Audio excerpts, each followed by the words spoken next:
एक समय की बात है जब बादशाह अकबर का परचम पूरे विश्व में फैलने लगा था। उसी दौरान तुर्किस्तान के बादशाह को अकबर की बुद्धिमत्ता की परीक्षा लेने की सूझी। तुर्किस्तान के बादशाह ने अपने दूत को संदेश पत्र देकर कुछ सिपाहियों के साथ दिल्ली रवाना किया।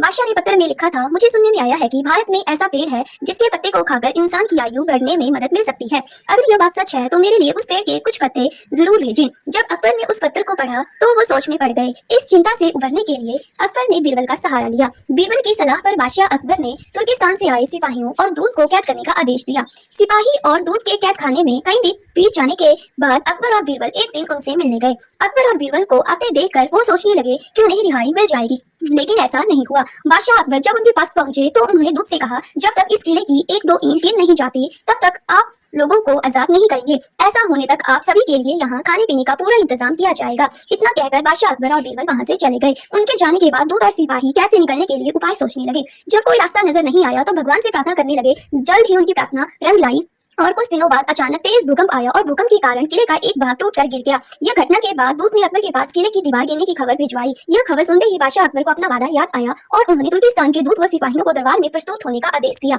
उनके दरबार में पहुंचते ही बादशाह अकबर बोले, अब तो आप सबको अपने बादशाह के द्वारा भेजे गए पत्र का उत्तर मिल गया होगा। अगर अब भी आपको समझ नहीं आया तो मैं समझा देता हूँ। तुम सिर्फ 100 लोग हो और तुम्हारी आह सुनकर किले का एक हिस्सा गिर गया तो सोचो, जिस देश में हजारों लोगों पर अत्याचार होते हैं उस देश के बादशाह की आयु कैसे बढ़ेगी। लोगों की आह से उसका पतन तो निश्चित है। हमारे भारत देश में किसी गरीब पर अत्याचार नहीं होता, यही होता है आयु वर्धक वृक्ष। उसके कुछ दिन बाद बादशाह ने उन सभी को उनके देश भेज दिया और रास्ते में होने वाले खर्चे के लिए कुछ पैसे भी दिए। दूत ने तुर्किस्तान पहुंचकर भारत में घटित सारी बात विस्तार से बादशाह को बताई। अकबर बीरबल की बुद्धिमत्ता देखकर तुर्किस्तान के बादशाह ने दरबार में उनकी बहुत प्रशंसा की। कहानी से सीख, इस कहानी से यह सीख मिलती है कि सभी के साथ प्रेम से रहना चाहिए और कमजोर पर अत्याचार नहीं करना चाहिए। साथ ही वही देश तरक्की करता है जहाँ प्रजा सुखी रहती है।